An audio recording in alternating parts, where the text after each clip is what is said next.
Bloemengarten en dien verstand. Vierde deel. Een nieuw levensstil van denken. Wel we beten.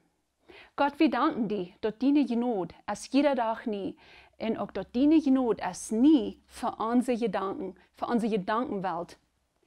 Wir loben und preisen dich, weil bloß du allein kannst uns einen Lebensstil geben, dass wir frei werden von diesen jäffigen Gedanken.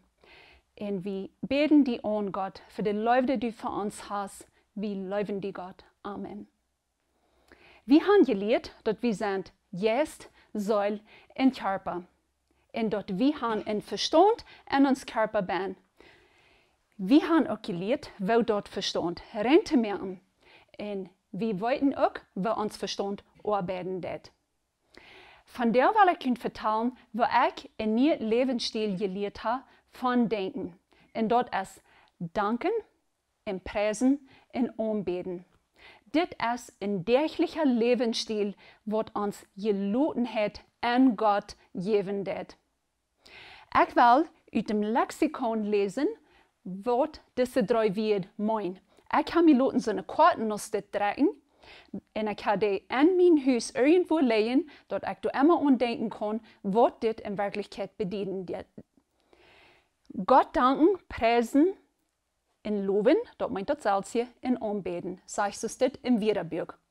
Danken, dat meint einfach Dank uitspreken. Preisen en loben ist dat zelfs. En dat bedient die Eigenschaften von Gott begeistert abheben. Gott sein Dank mit anerkannte wird positiv beurteilen. In Anbeten meint Gott verehren, am Verjähren, am Hochschätzen aus dem göttlichen Wesen und sein, am Leuven. Das ist, was das Wörterbuch sagt. So, wo reagiert Gott, wenn wir diese Dinge tun? Und dort habe ich gelernt, aus einem Buch, und dort mit der Bibel Hand in Hand gehen. So, wir sehen uns, wir haben Reaktionen, wenn uns und Antworten und Kämpfe, was wir nicht geplant haben. Gott reagiert auch und Gott reagiert sehr positiv auf Danken, Loben und Anbeten. So, wenn wir Gott danken, dann kriegen wir seine Aufmerksamkeit. Gott ist uns Vater. Und viele von uns sind vielleicht auch Vater. Ich bin eine Mama. Und viele von uns kennen kleine Kinder. Kleine Kinder, wenn die ankommen und bloß einmal schlemmen und schlemmen, oder wenn sie vergründet sind, dann wird uns ihr Säuen Bild in Augen. Wenn sie dankbar ankommen, Kinder von klein bis groß, oder mit einer guten Einstellung, kriegen dann, wenn sie uns wollen, was schwierig vertellen, dann hören wir in einem Augenblick nur ernst. Das ist, was Gott auch tut. Wir kriegen so seine Aufmerksamkeit, wenn wir am Danken. Preisen und loben. Wenn wir Gott preisen und loben, voll wie seine Jähen wird. Das ist, wenn er uns zu sehen steht. Und wenn wir Gott anbeten, dann handelt er für uns. Dort ist ein sehr großes Verrecht, dass wir so einen Gott haben, was für uns anstehen wird. So, wenn wir ihm was geben, dann handelt er für uns. Wir geben ihm dort ganz. Das ist ein großes Verrecht. Vielmals, wenn Gott für uns handelt, dann weist er uns auf sehr praktische Wege, was wir sollen tun, damit wir unsere eigenen Gebete antworten tun, besonders auch in unserer Gedankenwelt, dass wir unsere Gedanken reinmerken können. Gott weist uns, was zu tun. Dort ist sein Handeln für uns, weil wir haben ihm dort ganz übergeben. Für mich ist von diesen drei Dingen zu tun, das Schwierigste anzubeten, weil das habe ich das wenigste gelernt. Aber das geht gut zu tun. Danken sind wir ganz mit bekannt. Loben und Preisen ist anders als Danken, aber das wird sich sehr leugnen, weil wir dann Gott anerkennen, für das bloß heute Dinge kann so tun, was heute tun kann, und wir dann am alle ihr dafür geben. Aber anbeten, bloß alles mal an seine Hängen und sagen, du bist Gott, du wirst die Weiten, dort kann ich das beste tun mit Psalmen, mit Büten in der Natur sein, und gucken, was Gott gemerkt hat, und mit Anbetungsleiter. Wo laat danken, loben und anbeten, wann wir eine Segnung gekriegt haben von Gott. Danken ist, ich will nochmal bloß danken für das Persönliche, was ich gekriegt habe. Und dann, da ich diese Segnung kriegen Gott geben und anerkennen, und sein, du Beste, was mir dir gegeben hat. Und wenn ich an mich umbeten, dann ich am sein, Gott, kein anderer hat mir diese Segnung geben, als was du mir gegeben hast. Wir sehen uns vielmal, dass wir wollen alles nur Gott bringen, sogar unsere Sorgen mit Danksagung. Und ich habe mich von ungefähr 4 Jahren gelehrt, mein Gebetsleben zu ändern, meine Gebete zu ändern. Mit Danken, Loben und Preisen und Anbeten. Wenn ich zum Beispiel von der und Tag für die Arbeit beten auf unsere Form, wo mein Mann in unser Bett sehen schaffen, dann würde es das sein. Gott, ich danke dir für mein Mann, ich danke dir für unsere Sehens, ich danke dir für unsere Arbeit auf der Form. Ich danke dir für unsere Schwiegertochter, die unseren Sehen begleiten wird in sein Leben. Ich danke dir für die Gaben, die sie alle haben, dass wir die alle kennen, auf unsere Form bringen. Ich preise dich, Gott, dass du der Beschützer bist von uns allen. Ich lobe dich, Gott, dass du der bist, wer uns immer weiter sehnt mit Arbeit. Ich lobe dich, Gott, dass du dort weiter unter Kontrolle hast und dass du dort Gedeihen und dort Wissen von unseren Ernten in dir hast. Vater, ich bete dich an. Willst du beste Einzige, was uns führen kann, und durch die haben wir die Erlösung, und durch die können wir Frieden und Frieden in das Leben haben. Das, was ich erst einmal beten dort. Von der und Tag sind ich frei geworden von den sorgenvollen Beten. Zum Beispiel, 4 Jahre wurden meine Gebete gleich für das Celsius von ungefähr so das gewesen. Dankeschön, Vater, für das und das Jahr, wo ich bloß ein kurzes Dankgebet gehabt habe. Und dann würde ich sagen, Gott, wenn du nicht rausgehst nach der Arbeit, dann bete ich dir, dass keiner sich was in den Finger klemmt. Und dann werden wir so, okay, dann will ich kurz beten, dass keiner sich was die Hand aufklemmt. Und dann habe ich auch dort den Arm weg und bald auch dort Bein. Und in mein Gebet wird all ein blauer Gebet. Und dort wird auch nicht mal mehr beten, weil ich habe von Gott verjeten. Ich habe mich auch vertieft in meine eigenen jäftigen Gedanken, was an mir wären. So euer ich das gelehrt habe, dachte ich, Gott wird euch beschützen, wenn ich am nicht jeder kleine Ding gesagt habe. Und von der und Tag weiß ich dort, wir leben auf einer verfallenen Welt. Und dort hier auf dieser Erde passieren Accidents, aber dort halt nicht, wenn ich mich an meine Gedanken mit einem blöden Accident aufgeben will.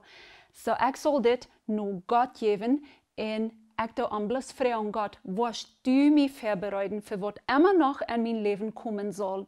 Und dann da ich meine Gedanken, diese blöden Gedanken, schwingen mit 2. Korinther, Kapitel 10, Vers 5. Festnehmen und ich sage diese blöden Gedanken, jemanden unter den Gehorsam Christi kommen. Und dann gehe ich wieder mit Danken und Loben und Preisen und Anbeten. Und dann habe ich ein solches Ding in dem Wandel mit Christus erregt. Und dort merke ich auch Mut. So, wenn wir danken und Loben und Preisen und Anbeten, dann stellen wir Gott am ersten Platz in uns Leben. Und wenn wir dort nicht tun, verwickeln wir uns in unsere eigenen Gedanken.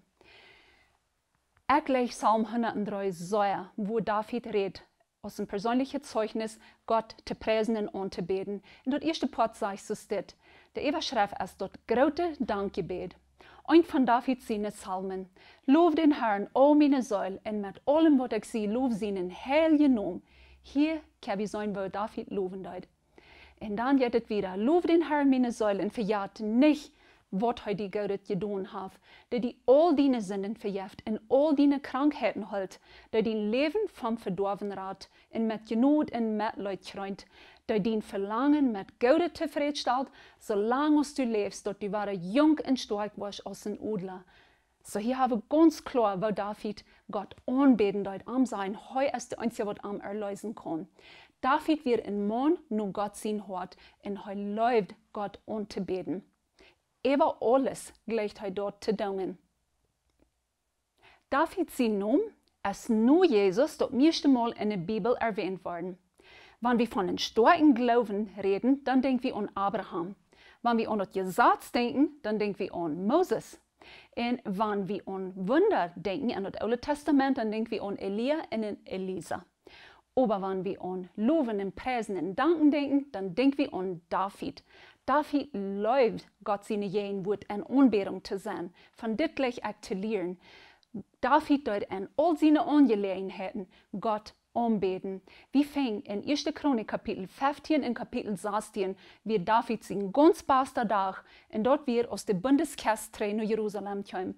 Hij hüpst in dans für Gott in aanbeding. Dan soll wie David in zijn treurigsten dag in zijn leven, beschreven in 2. Samuel.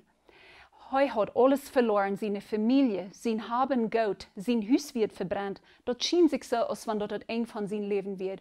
Aber was so unglaublich ist von dieser Geschichte, ab dem Ende lobt David noch wahre Gott. Hij betet hem an, en zijn schaftigsten dag en en zijn leersten dag betet hij an. En zijn hechtsten dag en zijn dag, wo hij ganz stil wird, betet hij Gott an.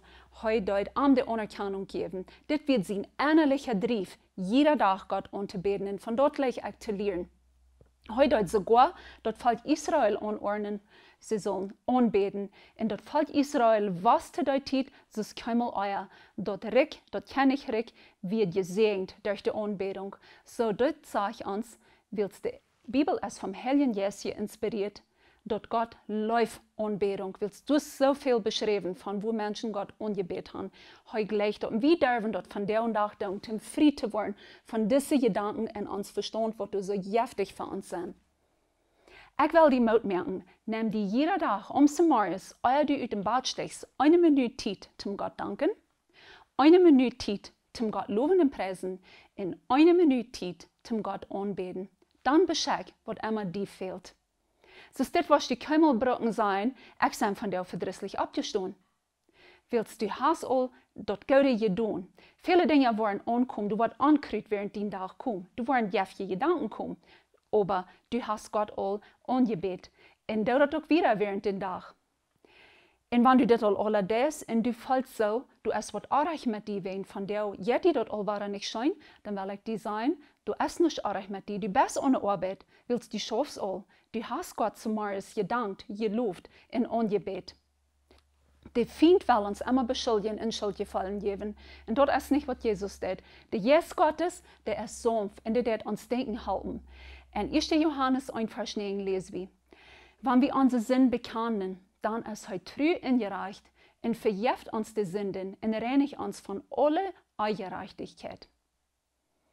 Je mehr die Augen wasch, dit te doen, den Verstand te reinigen und Gott die Anerkennung zu geben, so viel leichter wird das worden, das Verstand zu weiden. Gott hat uns alle die Bereitschaft gegeben, die jährlichen Wahrheiten, die können wir uns aus dem Beispiel nehmen mit das Physische. Wir haben in Gott sein Wort alles, was uns fehlt, um die Sod auszudrehen, die gute Sod in unsere Gedanken.